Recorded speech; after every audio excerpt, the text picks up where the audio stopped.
विद्युत उत्पादन केंद्र के अल्टरनेटर के उपचायक अथवा अपचायक ट्रांसफार्मर से संयोजित करने वाली लाइन कहलाती है। मेन फीडर कहलाती है।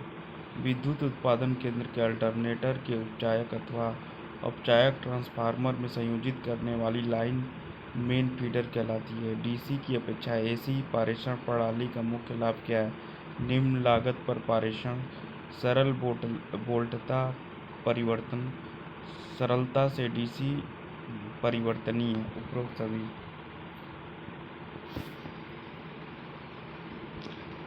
विद्युत वितरण प्रणाली में उपभोक्ताओं के लिए 5 तार वाली सिरोपरी लाइन स्थापित की जाती है जिसकी वोल्टता होती है 400 वोल्ट। विद्युत वितरण प्रणाली में उपभोक्ता के लिए 5 तार वाली सिरोपरी लाइन स्थापित की जाती है जिसकी वोल्टता 400 वोल्ट होती है। 5 तारों में 3 फेज वायर, 1 न्यूट्रल वायर और 1 अर्थ वायर होता है। विद्युत वितरण सिरोपरी लाइन में आजकल डैश प्रकार के खंभों का प्रचलन है। ट्यूबुलर खंभे। विद्युत वितरण सिरोपरी लाइन में आजकल ट्यूबुलर प्रकार के खंभे का प्रचलन है। इस खंभे का व्यास नीचे की ओर अधिक होता है जो ऊपर की ओर कुछ दूरी के बाद घटता जाता है। ट्यूबुलर खंभों के बीच की दूरी 50 से 80 मीटर रखा जाता है। दो ट्यूबुलर खंभों के बीच रखी जाने वाली दूरी होनी चाहिए। 2 ट्यूबुलर खंभों के बीच की दूरी 50 से 80 मीटर होनी चाहिए। ट्रिपल शेड या 4 शेड लटकवा इंसुलेटर्स का प्रयोग किया जाता है उच्च वोल्टता पारेषण लाइन में।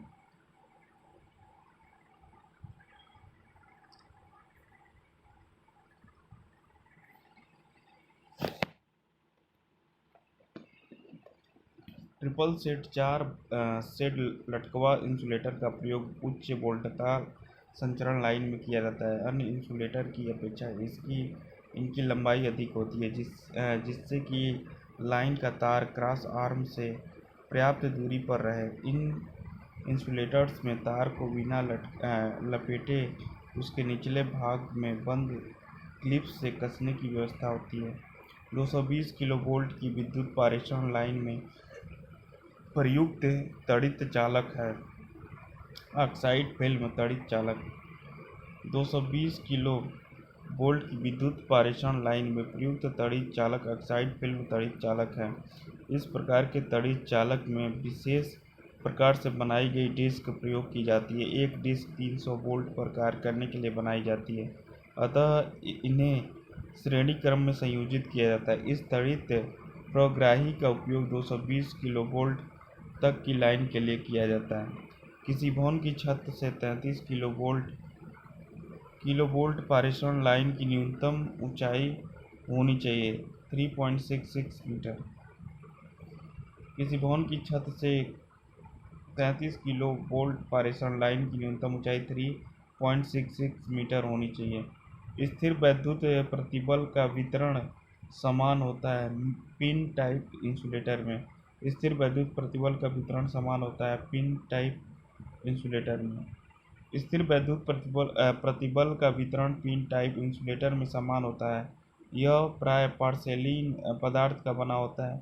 नमी तथा वायु मंडलीय गैसों के प्रवाहों से बचने के लिए विद्युत रोधन की सतह को क्लोज्ड कर दिया जाता है। Pin type insulator 25 kilo volt तक वोल्टताओं के लिए एकल खंड किली विद्युत रोधकों की अभिकल्पना की जाती है। एक दृश्य धारा 3 तार वितरण प्रणाली में संतुलक क्षेत्र किस उद्देश्य से क्रॉस संबंध किए जाते हैं? बाहरी धनात्मक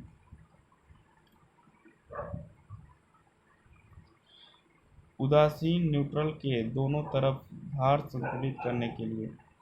किसी दृश्य धारा 3 तार वितरण प्रणाली में संतुलन क्षेत्र उदासीन के दोनों तरफ भार संतुलित करने के लिए क्रॉस संबंध किए जाते हैं क्योंकि दोनों पक्षों की धाराओं का अंतर शून्य होता है, परंतु असंतुलित स्थिति में धनात्मक ऋणात्मक पक्षों में वैद्युत भार असमान होता है। DC 2 wire 3 wire transmission system में ट्रांसमिट की गई पावर की मात्रा ट्रांसमिशन की दूरी समान है तो कॉपर के 3 तार ट्रांसमिशन सिस्टम की ज़रूरत है। दो तार सिस्टम की 31% है। डीसी ट्रांसमिशन सिस्टम में कॉपर की ज़रूरत 2 वायर के साथ मिड पॉइंट उपस्थित होने पर 25%, 3 वायर होने पर 31.25%, लगभग 30%।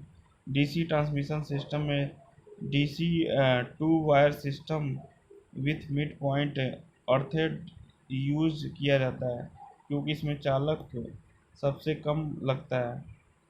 भारतीय विद्युत अधिनियम के अनुसार उच्च वोल्टता लाइन किसी मार्ग पर जमीन से कितनी न्यूनतम ऊंचाई पर होनी चाहिए? 20 फीट।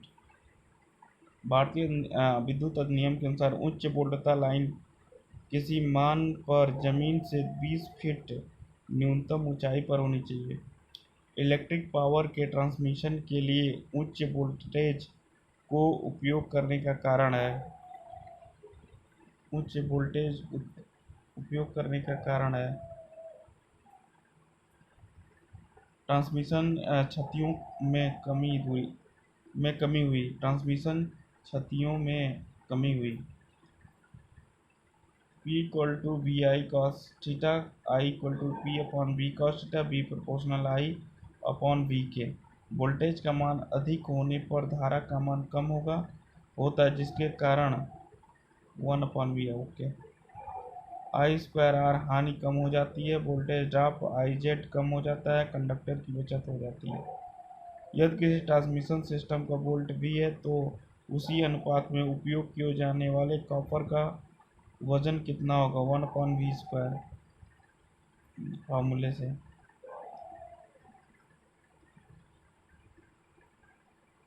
ट्रांसमिशन लाइन की कार्यकुशलता बढ़ती है यदि वोल्टेज तथा पावर फैक्टर दोनों बढ़ते हैं। वोल्टेज तथा पावर फैक्टर बढ़ाने से ट्रांसमिशन लाइन की कार्यकुशलता बढ़ती है। P equal to V I cos phi, I equal to P upon V cos phi. I proportional 1/p के, आई प्रोपोर्शनल है 1/5 के। वोल्टेज तथा पावर फैक्टर बढ़ाने से धारा का मान कम होता है जिससे I²R हानि कम हो जाती है और तार का साइड भी पतला हो जाता है। जब एक ही खंभे पर वितरण लाइन और स्ट्रीट लाइन दोनों स्थापित हो तो दो खंभों की पारस्परिक परास 45 मीटर से अधिक नहीं होना चाहिए। जब एक ही खंभे पर वितरण लाइन तथा स्ट्रीट लाइन दोनों स्थापित हो तो दो खंभों की पारस्परिक परास 45 मीटर से अधिक नहीं होना चाहिए। अधिक रखने पर झोल की मात्रा में वृद्धि हो जाती है अतः लाइन की दूरी 45 मीटर से अधिक नहीं रखनी चाहिए। ट्रांसमिशन लाइन पावर स्टेशन से स्टेप डाउन सब स्टेशनों को जोड़ती है। पावर स्टेशन से स्टेप डाउन सब स्टेशनों को जोड़ती है। लाइन का ट्रांसमिशन उच्च वोल्टता तथा उच्च पावर फैक्टर पर किया जाता है जिससे कि हानि कम हो सके। ट्रांसमिशन लाइन को पावर स्टेशन पर लगे स्टेप डाउन ट्रांसफार्मर की सहायता से वोल्टेज को कम करके सब स्टेशनों को दिया जाता है।